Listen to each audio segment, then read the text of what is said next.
Carmen, there's a young lady just walked in from Innovation Crossroads who's starting a company around radioisotopes. And you two need to talk after this meeting. My job is to introduce someone who is no stranger to Oak Ridge, but is probably a stranger to most Oak Ridgers. She's been coming here for almost 10 years now. That's about right? I think 2008, 10, 9 or 10, she started coming in. She's one of the most fascinating people I get to work with. She has 3 degrees. Her bachelor's degree is in mathematics. She has 2 master's degrees, one in architecture and the second in urban planning. And one would wonder how you get from there to building a radiopharmaceutical plant here in Oak Ridge, Tennessee. And she's going to tell you that story as we go along. 18 years of management experience, mostly in the field of medical services. Her husband is an oncologist, and she ran an oncology center both in the native Puerto Rico and in the Miami area for many years. She has also taught architecture at the University of Miami for first-year students.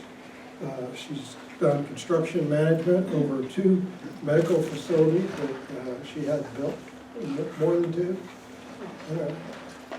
She's just got this eclectic background, and she does this all with a passion and a flair and a desire to really improve her community, and I think you'll see that as she talks to us today. She's a person that when she says she's going to get something done, it gets done, and I'm really looking forward to the next steps that we have with the COQUI PHARMA project. With that, Carmen? Okay.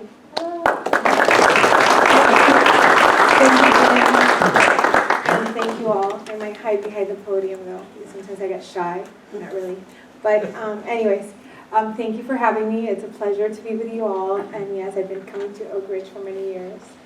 And then finally, 2 years ago, it's our home for our project, for this project in particular. So I'm going to start you off with this video from Judge Pirro from Fox News that came out on Saturday evening. I was getting back from picking up one of my daughters from a party. She was at a bar mitzvah actually in Miami. And I got home and one of the investors had sent this video. I'm going to, oh no, I was going to play it for, I am going to play it. To go out and clean out the store shelves. As the weather warms, fewer and fewer people will get sick with the virus. Some of the meds need to be left for people who may need them. And if you want to complain about something, complain about the fact that we rely on China and even India for ingredients for some of our medication, even the meds themselves. Like nuclear medicine and Molly 99, it's time to have a supply chain for our medicine in the United States. Time to make America first there. Thank you, Judge. That was perfect introduction to COQUI PHARMA. Okay, so COQUI PHARMA, this is a presentation for you all. This is a safe harbor statement saying that anything I say cannot be used against me. So, this is the agenda. We're going to cover the introduction, market environment, regulatory environment, our solution, our team, timeline, overview, evaluation, highlights, and a conclusion. I am from Puerto Rico, so I'm going to give you a warning. I speak fast.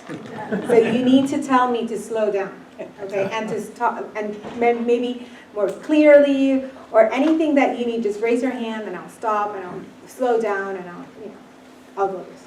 You can be interactive. You can do this interactive. Okay, so to start, COQUI. It's the common name of a very small amphibian of the island of Puerto Rico. And it's not the smallest amphibian, but it is definitely the loudest amphibian. It says, COQUI, COQUI, COQUI. And like the COQUI were small, but yet very loud. Okay, so COQUI Radiopharmaceuticals Corp., our mission is to create a commercially scalable and reliable supply of medical diagnostics and therapeutic radioisotopes in the United States with proven low-enriched uranium target and fuel technology. Our facility therefore solves the impending medical crisis and supports the national security interest by not using highly enriched uranium. The United States is the largest consumer of medical radioisotopes, molybdenum-99 in this case, is in the world, yet there is currently no commercial domestic production source for these commercial radioisotopes in the U.S. So I just want to emphasize, it's not that we have not produced it, it's that it's not commercially scalable here in the U.S.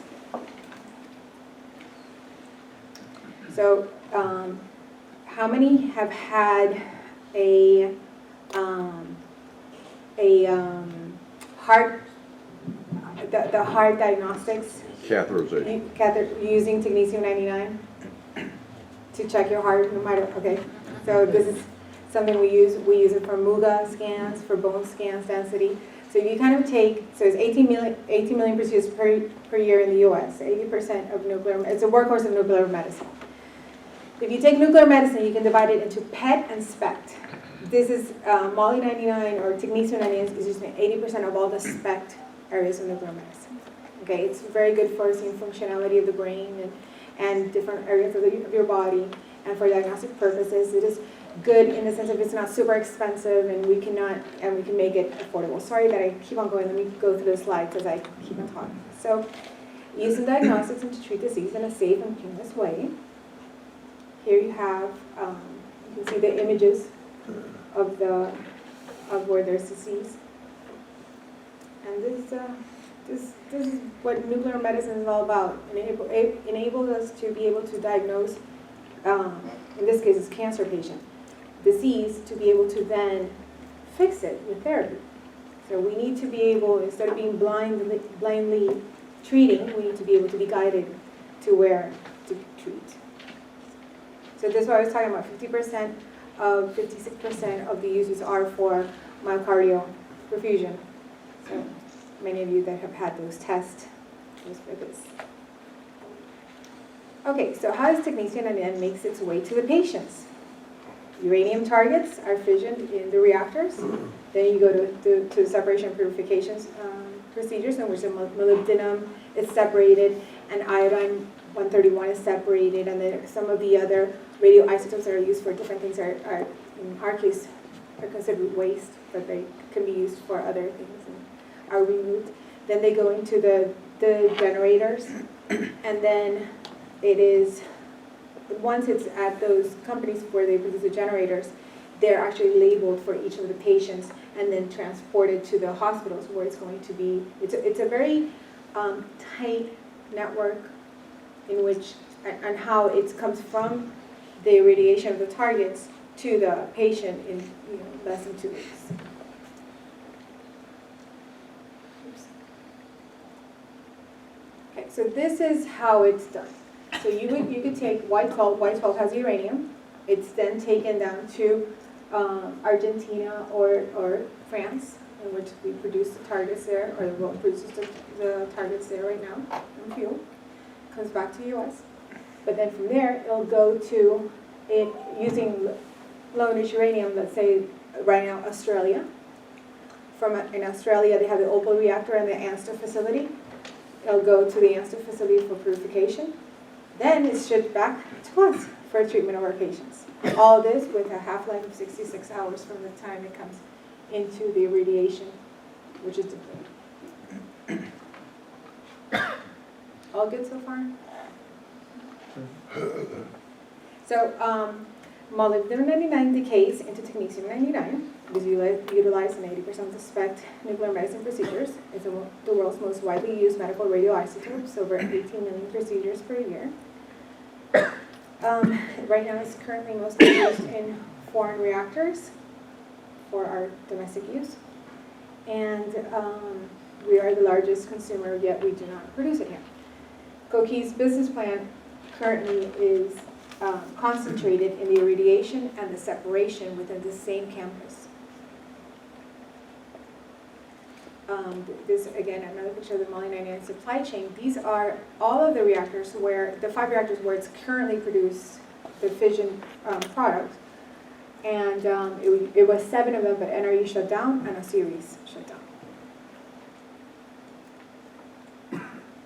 These are where the processors are located right now.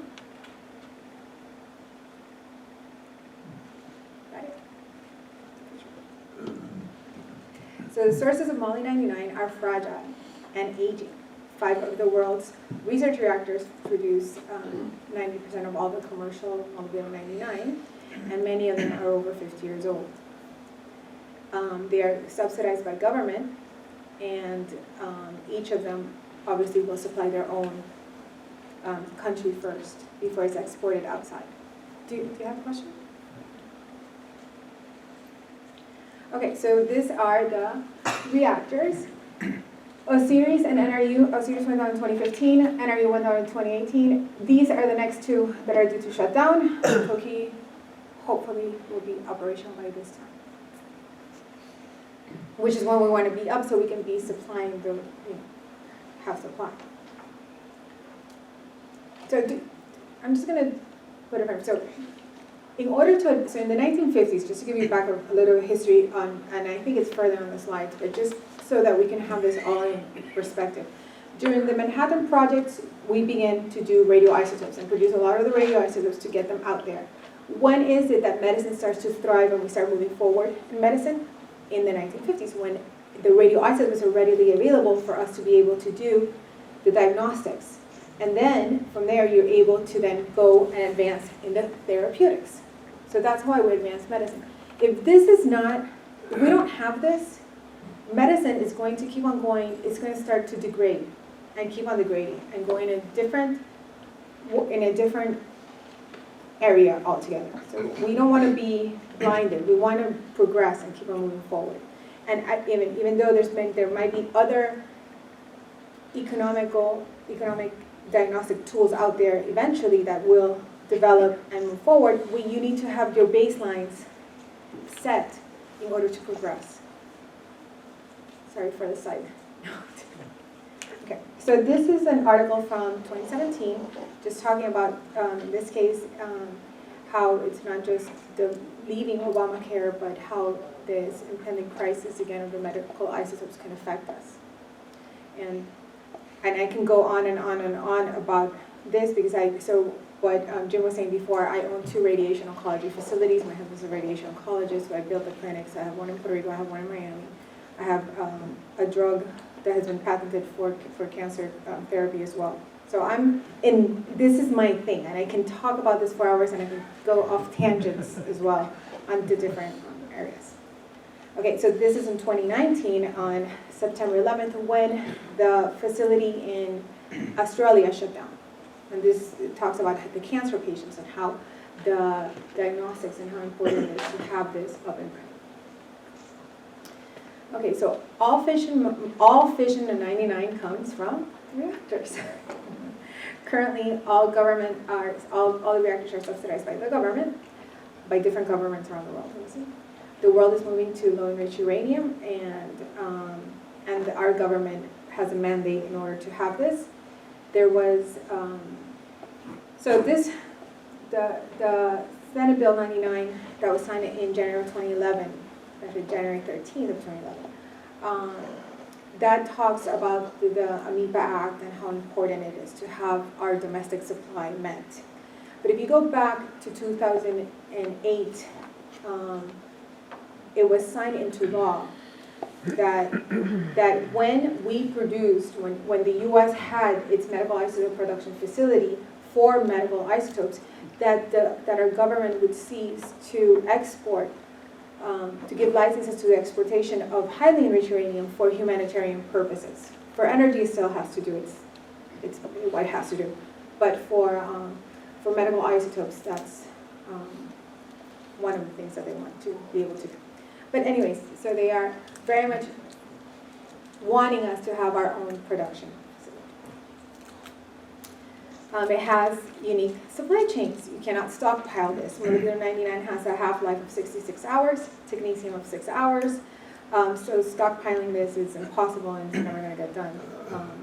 And any disruption in the supply chain is a disruption and a headache for everyone that you can imagine, and especially for that patient who's waiting to be diagnosed, to see if they have cancer or see what is their procedure or what's going to happen with their lives and the loved ones around them. So it's, the community collectiveness of each other also is very important.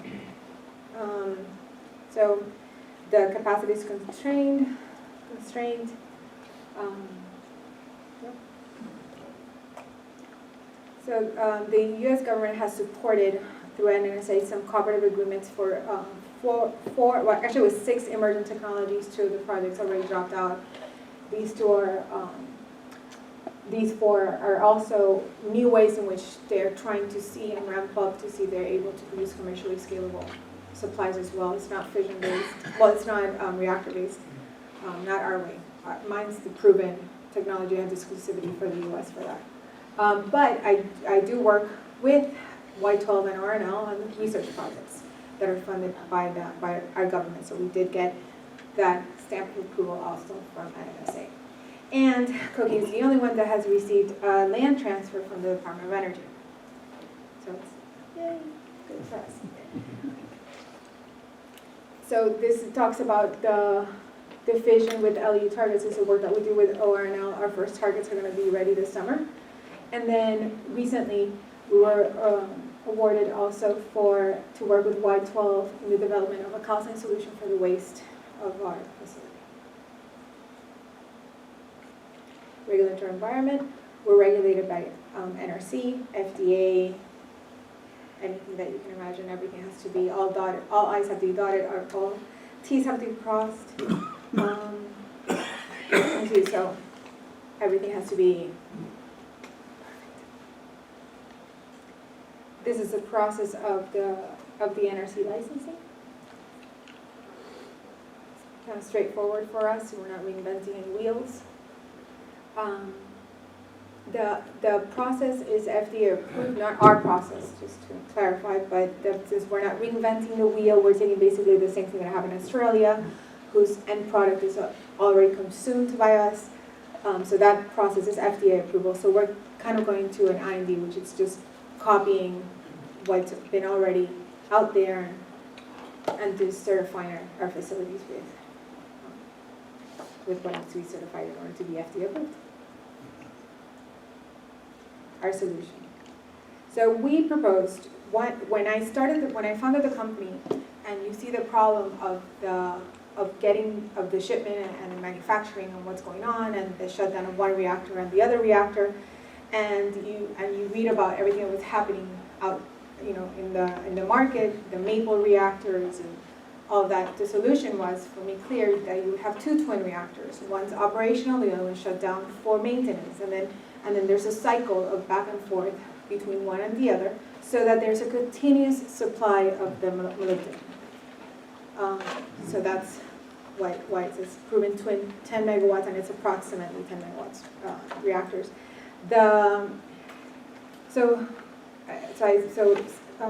Jim said that I have a master's in architecture and urban planning. I have a bachelor's in pure mathematics. So I've been solving problems since I was very young. For me, there's a problem, and then there has to be a way to solve it. So in this case, who has a technology that uses low-enriched uranium, that has solved this before and actually worked with the Australians to build their opal reactor in Australia? So it's the company InBev from Argentina. And they have, if you want to say, the sauce on how to build these reactors for the radioisotopes for medicine. So that's the proven technology, and we do have exclusivity for the U.S. Then FDA approved, it says there, meet over 50% of the medical demand for the U.S.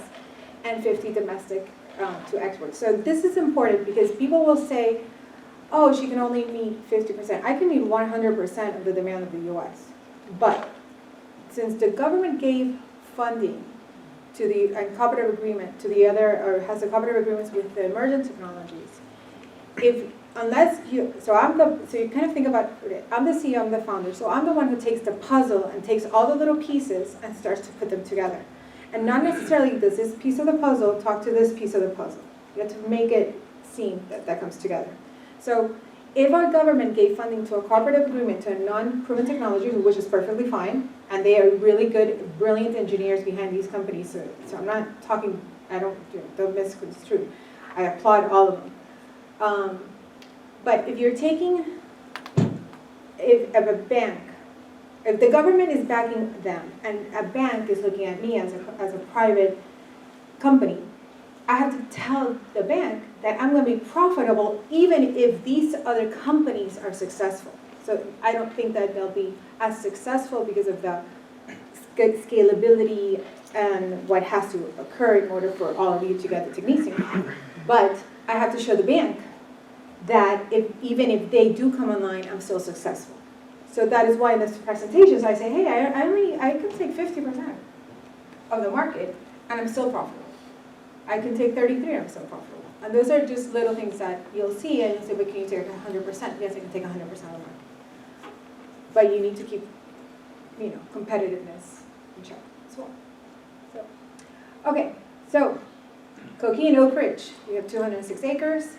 The capex of the facility is in the $500 million ball range. 1,500 construction jobs, 200 permanent jobs, nuclear collaborative opportunities here at RNL, with RNL and Y12, so all the way here. And then the U2 35 targets and fuel assemblies from Y12. And the future airport, which I know some of you guys don't like, some of you do like. In my vision for the COQUI campus and everything that can happen here, because I come here and I get so excited, and then sometimes I leave and I'm like, why are you excited? Oh, because I'm at Oak Ridge. And they're like, where's that? I'm like, oh, it's a secret city. Oh, it's so secret that sometimes they don't know that you guys are here. But yeah. Anyways, I'm super excited and I love it.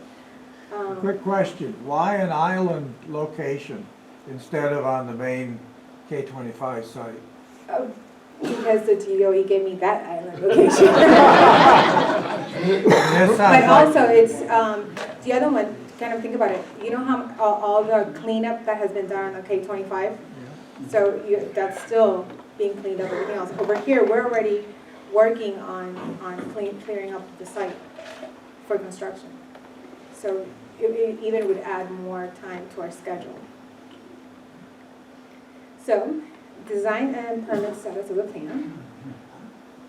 Project components, 2 reactors, the radioisotope processing plant, waste management.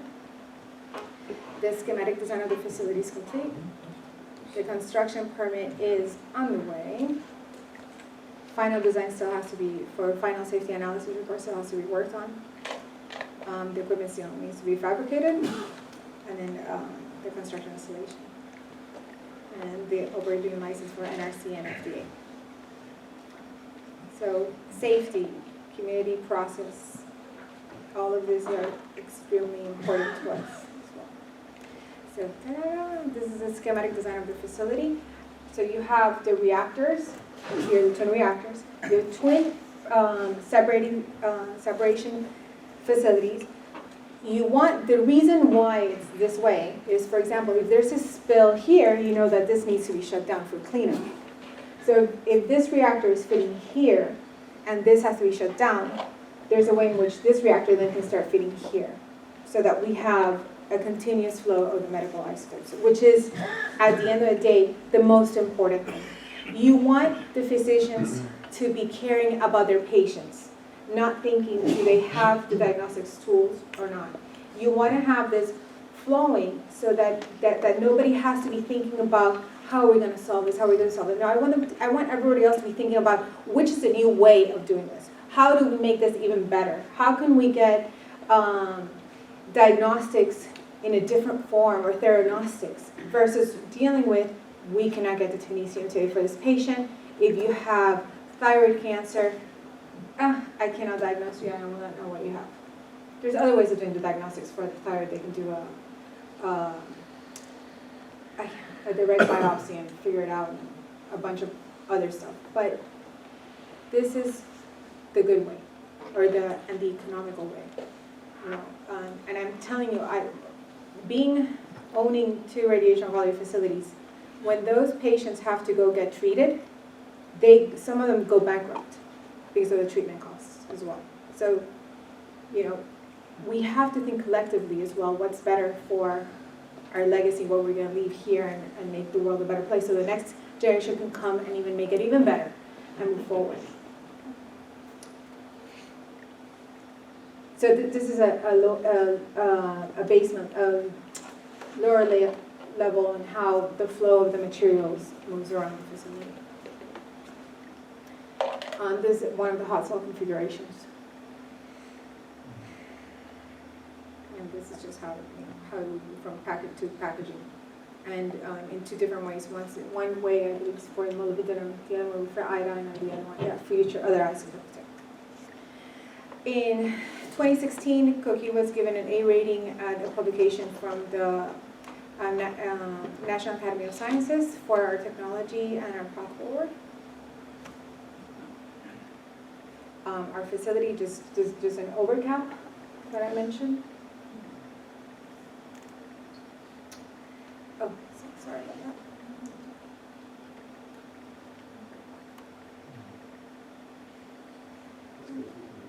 How do I? There. Okay.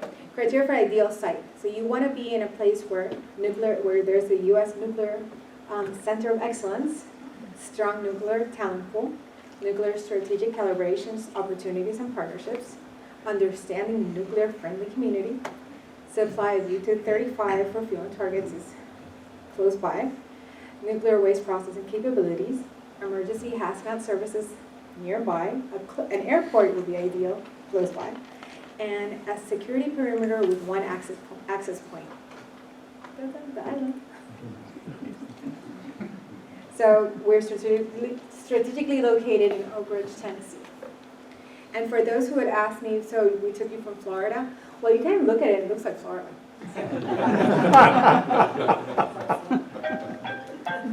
So we're strategically located in Oak Ridge, and then it says how Oak Ridge was comprised of Y12, the K25, the X10 facility, which is all part of the Manhattan Project. So it's the secret city where all these fun things, new things happen, creativity. So it's great.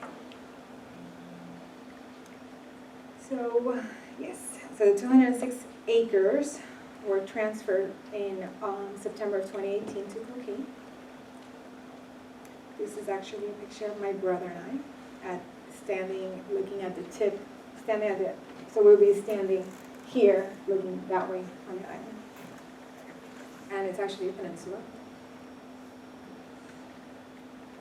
This is the end. When you enter the island now, you see this here. So this is new. We've developed a forestry conservation management plan for the facility. It has started already. We are, taking away the trees that are not local trees and removing them, and basically prepping the site for when we begin the rest of the environmental and the other work.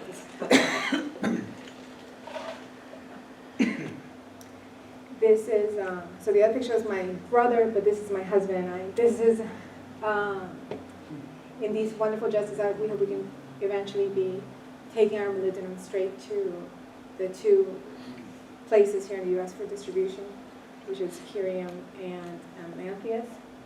And we were talking about the racetrack for the high-end racetracks. So this is Ed Brown's plane. I helped their foundation for foster children, and he had just flown us to go see some of the kids.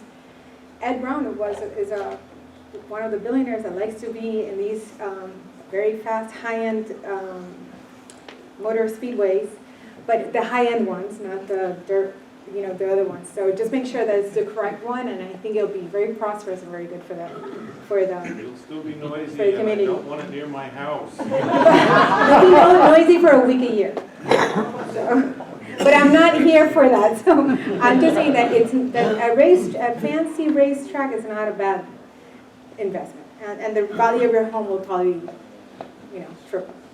But again, that's not why I'm here. Okay, so this is our board.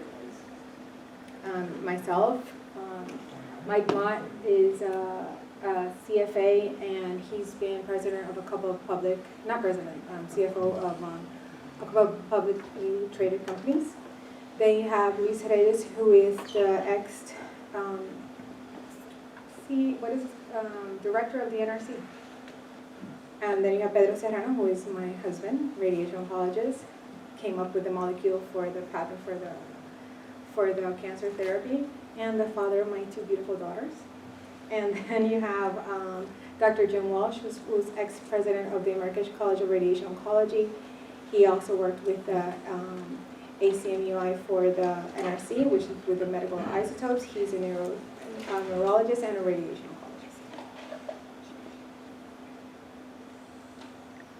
oncologist. Our teammates, inbound from Argentina, who are the ones that have the magical sauce for low enriched uranium radioisotope processing, proven that we use and are in our bodies, and many of you have been injected with it. Hove and Labelles have been our attorneys, and they seem like, oh, they're attorneys. No, they're not just attorneys. They're experts on regulatory issues, and they are fantastic. Since I founded the company, and I 100% include them as my teammates, and you wouldn't think they have attorneys as teammates, but we need them and they're good. Gresham Smith, a local company from Nashville, actually, they are the local engineers and architects for the design. And NPR are, I don't know if you know Storm Kaufman and the different people from NPR, but they are owner engineers to make sure that everything that is being designed in Argentina is complacent with our standards here in the U.S. So this is our timeline.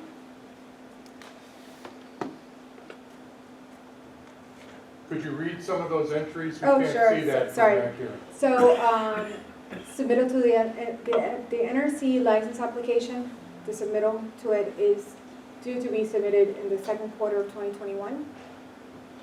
And then they'll begin review probably 3 months to a little bit later, so Q4 of 2021. Then, and there's another slide before that talks about their review period being anywhere between 18 to 24 months, so that is placed there as well. And then the construction, from when you get the construction permit to when it's available, if you want to take a look at, for example, online, you can see how they constructed the opal reactor, which has a time capsule of the time. So it's 3 years, and it's a conservative timeline.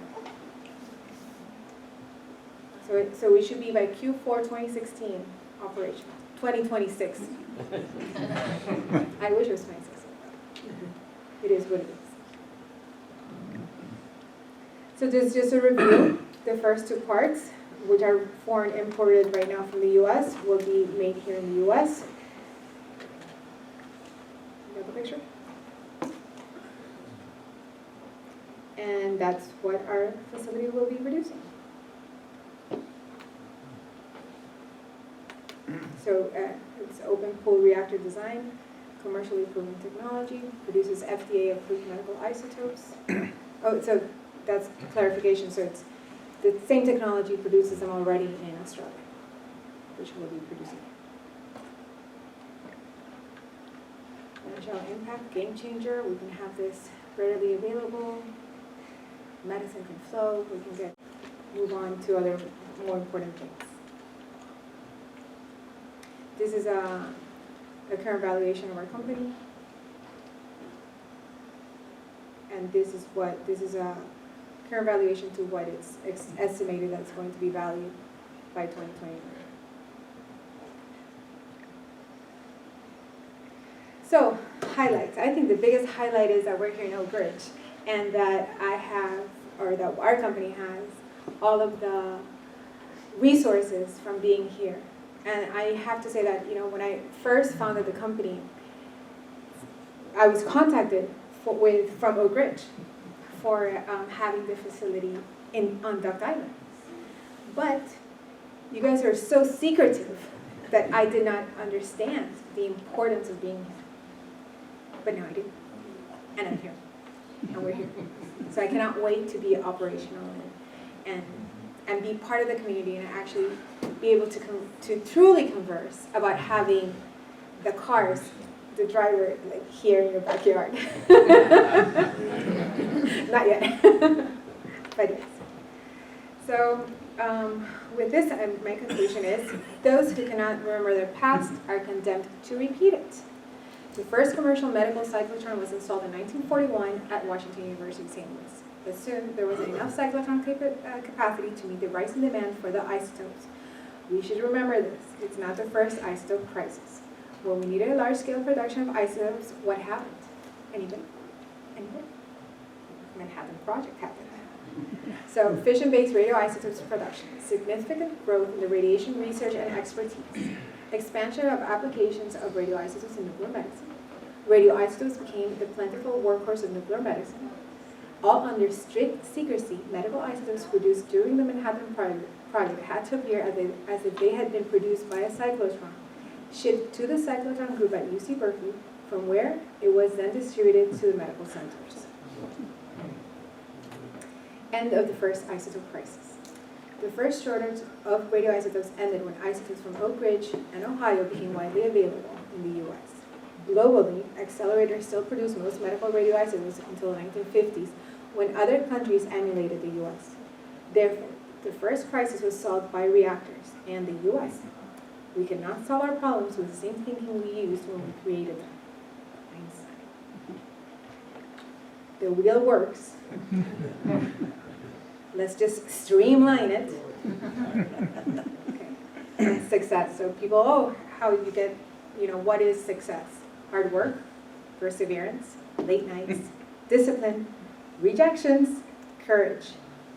Take criticism, changes, risks, passion, honesty, innovation, dedication, good habits, and above all, faith. So, and with that, it's open to questions.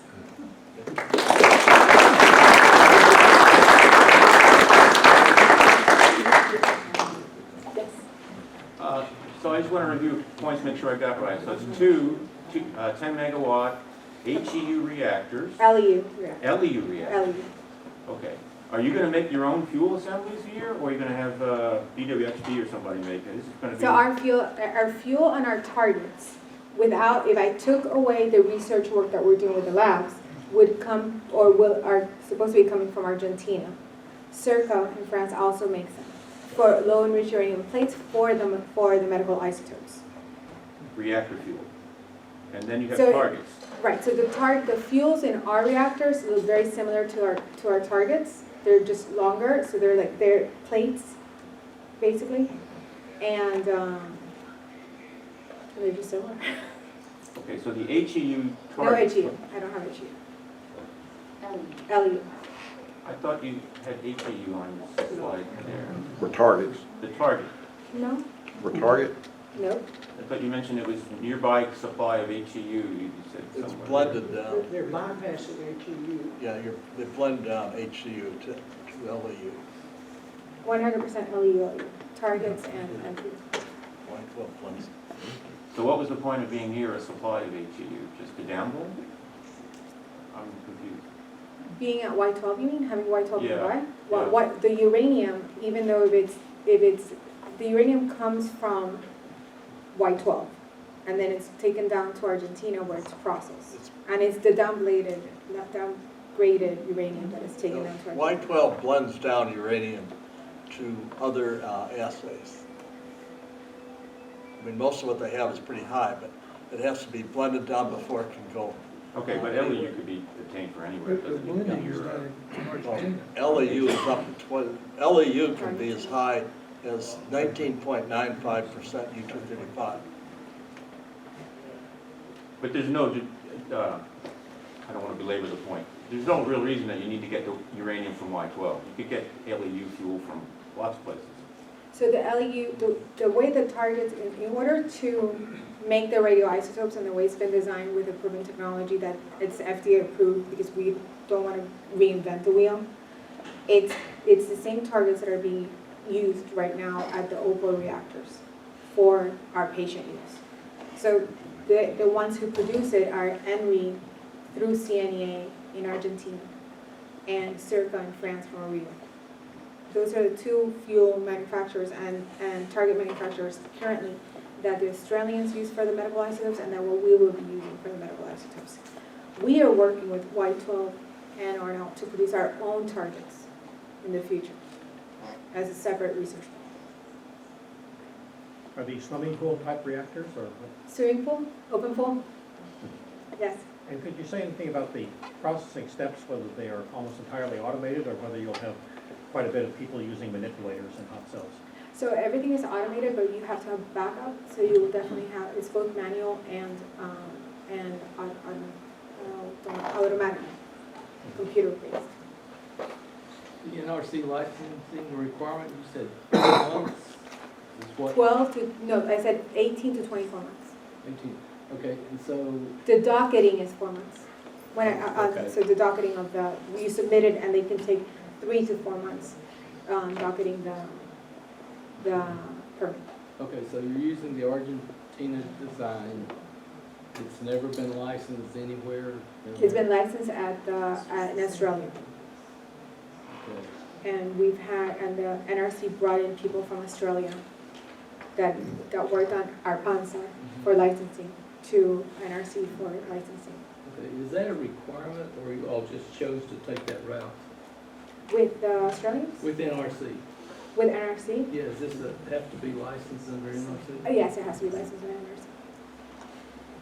NRC. Is this licensed as a research reactor? It's, you got me there. I think it's research reactors because I believe the definition of research reactor is 10 megawatts or below. Above that, it would be a test reactor. There's an approximation because the final design is sometimes going above it, so it hasn't been, we're not 100% sure. If we go into a test reactor, it relieves a lot of our pressure, but then it has other contingencies. Yes. I assume you've been interfacing with high-flux isotope reactor and the fact that they have the fuel elements that are removed and in storage for quite a period of time. With Hyphen? Sorry, I didn't. I assume you're interfacing with ORNL's high-flux isotope Yes. reactor and the fact that they've got those elements that are sitting in storage. And also, are there any plans to try, I know that they can produce uniquely California 252, as well as they're producing quite a few other things. Is there any interaction there? Where No, the only, we work with Hyper for the research work that we do on the targets, to irradiate them there to test them. Our facility will produce molybdenum-99, iodine-131. We're looking into yttrium-90, lutetium-177. Okay. There's other things that we've been looking at that people have asked us, but the purpose is medical isotopes because we want to have this done. We do have 2 of the reactors, so there are. So I'm not saying one or the other because nothing is in written stone right now. But I mean, I am looking at different alternatives and different other things that can be produced. You know, we are moving into also the era of SMRs and advanced reactors, and there's things, and I'm in communications with them a lot to see if there are synergies or things that can be done. But as of now, no, I will not be doing, for example, silicon doping. I'm not looking to do any of that. That, for example, UT students can do work on our reactor. That's something that's being looked at as well for that type of opportunities. But that's not in stone. Like, nothing of that is in stone. The only thing is that molybdenum-99, iodine-131, yttrium-90, and lutetium-177, we really want them to be produced. Yes. What's your expectation on the timeline for some of your competitors getting into the market with their accelerator methods? And is there a concern that they're going to gain market share before you're available? I'm not concerned. It's as if, you know, this is the wonderful, our wonderful country, in which at the end of the day, the ones who are streamlining it, the ones who are doing the better job, the most cost effective, and who know how to do it business-wise will succeed. So that's why, for example, at the beginning of the slides, when I put the market share that we're looking at, I'm leaving space for them to be successful. And I'm still successful. Our numbers are very much, we stress them to what happens in this scenario, what happens in this scenario, what happens in this scenario. Are you expecting your production costs are going to be lower than the accelerator-based methods? I don't think the production cost will be necessarily less. I believe the life expectancy and the scalability of our product will be less. So because once I produce a lot more, I'll produce a lot more quantities. So then it comes back to kind of a equation on my cost of operation versus my cost of replacement of parts. You know, Linux and their, what are these called? Instead of the Linux that gets into magnetrons, they break down, I own 4 Linux, but smaller, obviously, for radiation oncology. And 3 of them are for treatment of the big cancers, and 1 of them is for, I'm going to get you in a second, for skin cancer. So they're small, very, very small to very large. The magnetrons on those things, every 3 months, not every 3 months, but they have to be changed all the time. The cost have to be taken in. A facility like COQUI's exists. They know what it takes to run it. A facility like my competitors does not exist. It exists on, you know, on their ideas of what can be, which again, they're brilliant ideas and they're great people. So it's not, so I don't want to say, oh, you know, they're not going to get anywhere. But, you know, it is what it is in this case. And that there's a space and there's a place for that to keep on advancing 100%. But, yeah, but I'm pretty convinced with our business model and our investors as well. That's good. Go ahead. So I'm happy to hear that you commented on Atrium 90 and Lutetium-177 production. Can you comment on the fact that there's always so much focus on molybdenum-99 production, which is reactor produced, but not so much on the other isotopes? And is the supply of those also compromised? I know, like you said, 80% of nuclear medicine tests use molybdenum-99, but do you see those same shortages in those therapeutic isotopes that are reactor produced? So I think that the therapeutics are a result of having the molybdenum. And I'll explain this. When you have the molybdenum readily available, you're able to then go and produce and advance in other areas. The cost of not having the molybdenum is excessive. It's too much. You know, you don't need to have, when you do a PET CT, for example, versus when you do a MUGA scan, you know, the costs are through the roof. It's totally different for the patient. And it's unnecessary, but you're always going to have, and this is part of the puzzle that I was talking about, the different parts that come together. You're always going to have somebody lobbying for their own interests, and not even for their own interests, because somebody paid them to go lobby for the interests of these other people without them even understanding what it means. So and we cannot all understand everything 100%. It's not, you know, you need other people. I cannot do everything by myself. I have tons of people that help me out and work with the same passion and vision. But as much as I can, I try to always sit and explain all the different aspects and ramifications that things happen and repercussions. So I think that theranostics are extremely important, but you need to have the basis for it. And one of the reasons why molybdenum gets so much attention is because of the proliferation of the uranium. So you want to have the uranium contained perfectly here in the U.S. versus it flying anywhere where it can produce a dirty bomb or something. But are the other isotopes that you just mentioned predominantly imported from foreign countries as well? I just got a market study on the Lutetium-177, but I know we can produce it. Yttrium-90 is a different process that we can produce it as well. Yes, everything else is also produced, but the workhorse is molybdenum-99, so I think that's why it's not as popular, I guess, yet. Where will your spent fuel from these reactors end up? And also the liquid solutions that still have fission products in them, where will they go? So we have, so on the second, when I showed the basement, that's the processing, part of the processing facility. The waste of the spent fuel, we're working with NNSA for being part of the uranium lease and take back program that they have. That said, everybody has their own program. So basically, it's not on all the emerging technologies and myself are not on, it's in a case-by-case basis, let's put it that way, on how it's going to be taken and replaced.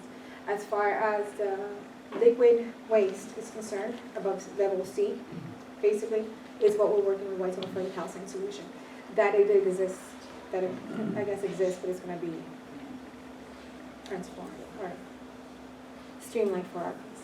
To answer his question about 9Y12, if they're gonna say it's gonna take back their fuel, by law, it has to be U.S. origin uranium. So if you're bringing something from a different country, then you're allowed to take, you need to take that for a reprocessing. Since we're gonna have to reprocess it here.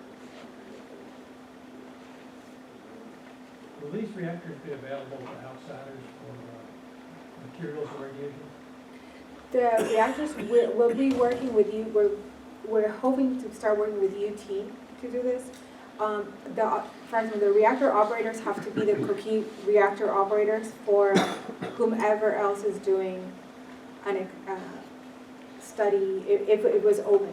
It all depends on, at the end of the day, how much time we needed for our production, if we're able to, I don't know, eventually run both reactors at the same time so people can be doing experiments on one while we're doing our processing on the other one. Yeah, so all of that is still something that it can happen, but it cannot as well. It may not as well. I'm not sure. But you first, I think. The nearest population, I guess, would be the one on the other side of the Clinch River, the preserve. That must be fairly close. Is there any consideration about your 10 megawatts, open pool. So it cannot really go, if it's critical, it turns off by itself and cools off by itself.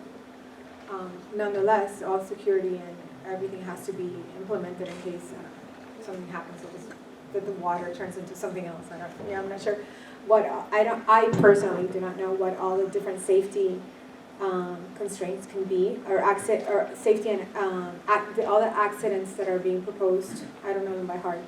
I'm there in the meetings and evacuation zones, things like that? all that stuff, yeah.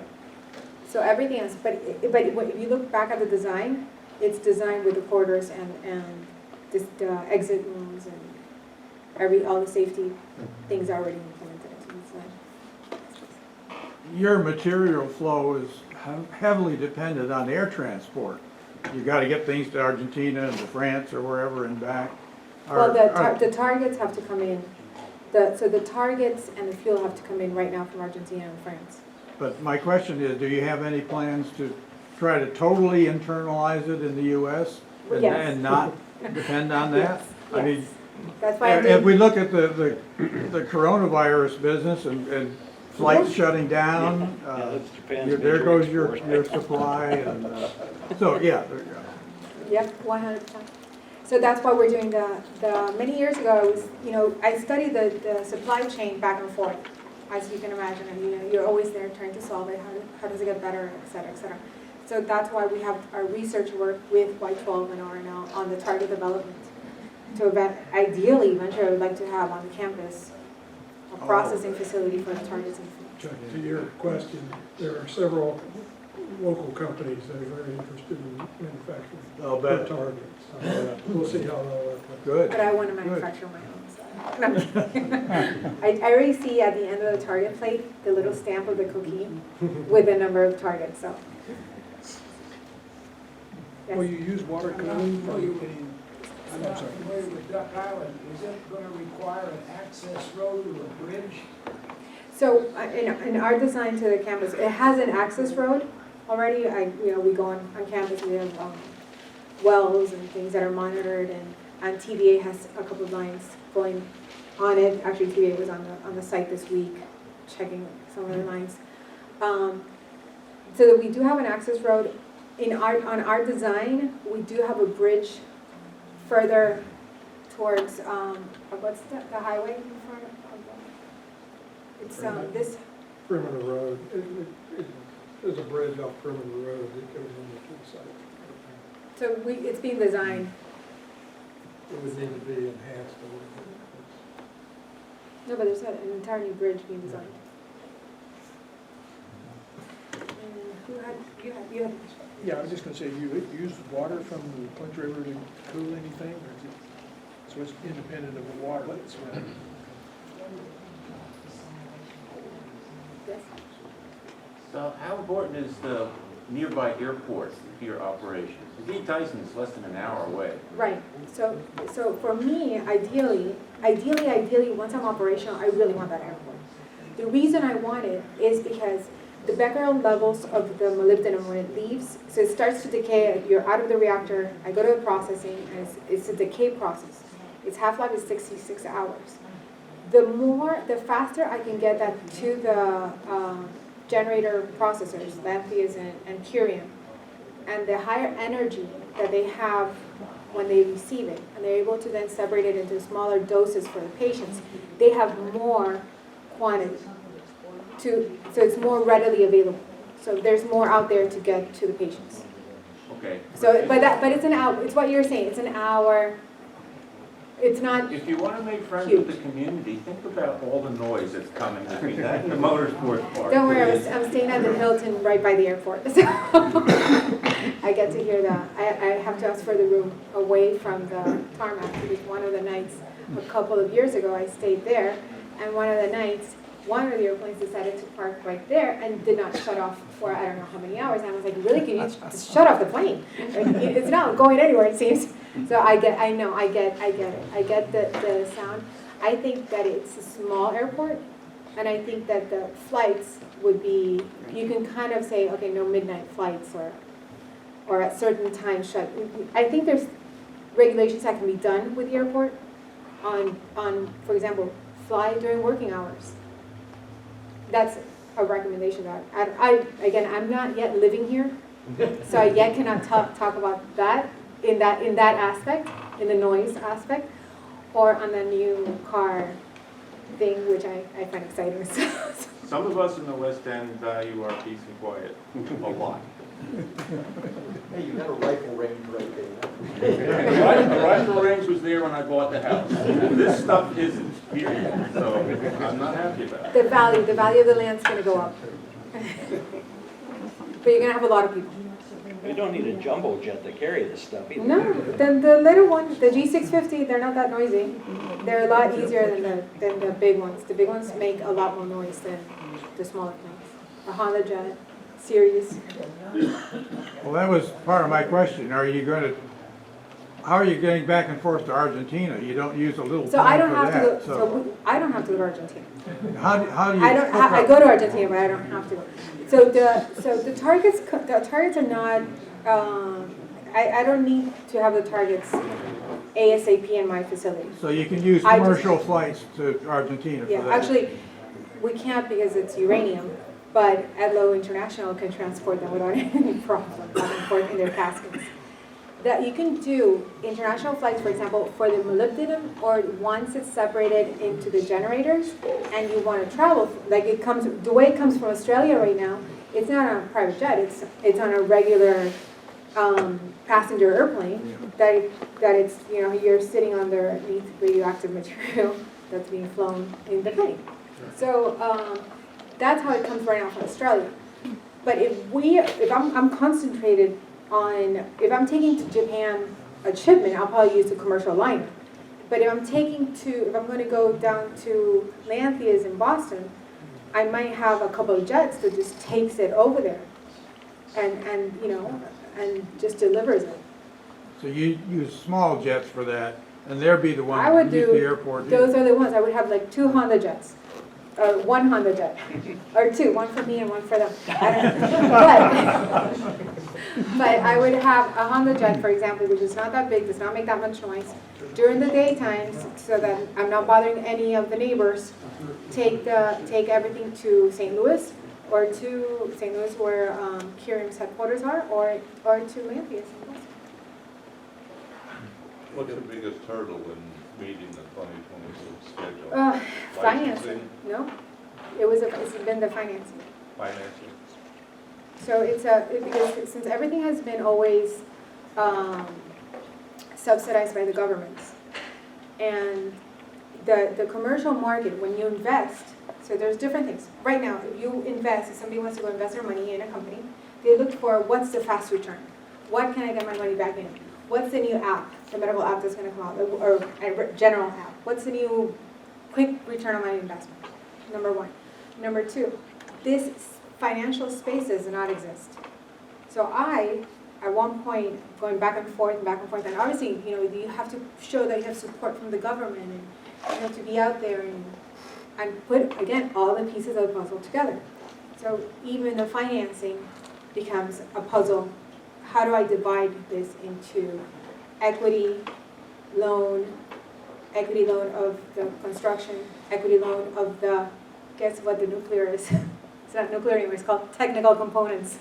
And then what do you do for what is the first hurdle, or what bankers believe is the risk financing, which is the first $40 million that goes you through the licensing, through everything else. So it's, besides all the nuclear regulatory and figuring out how the construction, who's going to do this and who's going to do that, just in the financing, it's a huge undertaking as well. COQUI we're already lined up for the construction. We've lined up for, well, we're working on the nuclear components, which again, it's not nuclear components anymore. We call it technical components for the facility. And then the risk finance, which is also being worked on. We've raised financing already of the risk, mainly by physicians actually, who are the ones invested in the company as well. And we're inching away there. Well, I wouldn't say inching. I think right now we're taking bigger steps. And I think our timeline right now is doable. If not, I'll try to make it in faster. But it took me a while. Sorry, I can keep on talking about the financing because this is really interesting. No, I'm kidding. Okay. I'll let you guys go. Any other questions?